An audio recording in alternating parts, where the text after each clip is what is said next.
उद्वेलित भी नजर आया। निश्चित रूप से गांधी जी, देखिए कोई भी चीजें आती हैं तो हर सिक्के के दो पहलू होते हैं।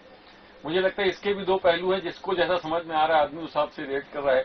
कुछ लोग जो हैं वो इस बात को जायज ठहरा रहे हैं, कुछ कह रहे हैं कि हमारे खिलाफ जो है षड्यंत्र किया गया है और हमारे जो संपत्तियां हैं उस पर कब्जा करने का। तो ये जो स्थितियां निर्मित है, मुझे लगता है सरकार को इन भ्रांतियों को दूर करने के लिए और प्रयास करना चाहिए। ठीक है, अभी संसद में राज्यसभा लोकसभा दोनों जगह से वो बिल पारित हो गया है, लेकिन अभी राष्ट्रपति का साइन होना उसमें बाकी है।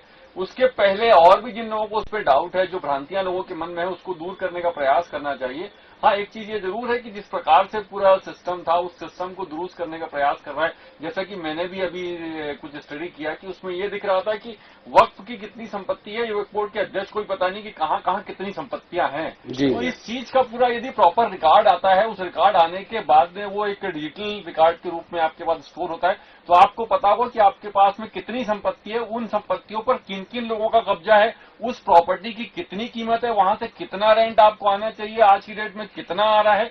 ये सारी चीजें यदि आपके दिमाग में पिक्चर क्लियर होता है तो मुझे लगता है इससे फायदा होगा, नुकसान नहीं होगा। इसके दूसरी जो पहलू हैं उन पहलू पर भी विचार करना चाहिए कि ये स्थितियां निर्मित है। ये देखिए हर जगह होता है, मैं जहां तक जानता हूं ये कोई जरूरी नहीं कि वक्फ की संपत्तियों में, कई मंदिर की ऐसी प्रॉपर्टियां हैं, ट्रस्ट की ऐसी प्रॉपर्टियां हैं जिस पर लोग सालों से कब्जा करके बैठे हैं, 2-2, 5-5 रुपए किराया देते हैं और उसका उपयोग कर रहे हैं, उसको छोड़ते भी नहीं। और किराया देते हैं, मतलब किराया कैसा दे रहे हैं, 2 रुपए, 5 रुपए, 8 रुपए, 10 रुपए किराया दे रहे हैं और उसको किसी और को किराए पर देकर वहां से हजारों रुपए की अर्निंग कर रहे हैं। मतलब एक तरीके से ये पूरी तरीके से जस्टिफाई नहीं किया जा सकता कि ये जो स्थितियां हैं ये निश्चित रूप से चिंताजनक है और इसको दोनों पहलू को समझते हुए इस दिशा में प्रयास करना चाहिए, ताकि ये जो संपत्तियां हैं इन संपत्तियों का सही तरीके से सदुपयोग हो चुके, उससे आने वाली जो आय है वो पर्याप्त आय मिले, जो वर्तमान में मार्केट में रेट है उसके हिसाब से जो है वो आय मिले और उससे समाज का कल्याण हो। तो ये एक अच्छी पहल है, इसमें कहीं कोई इंकार नहीं करता।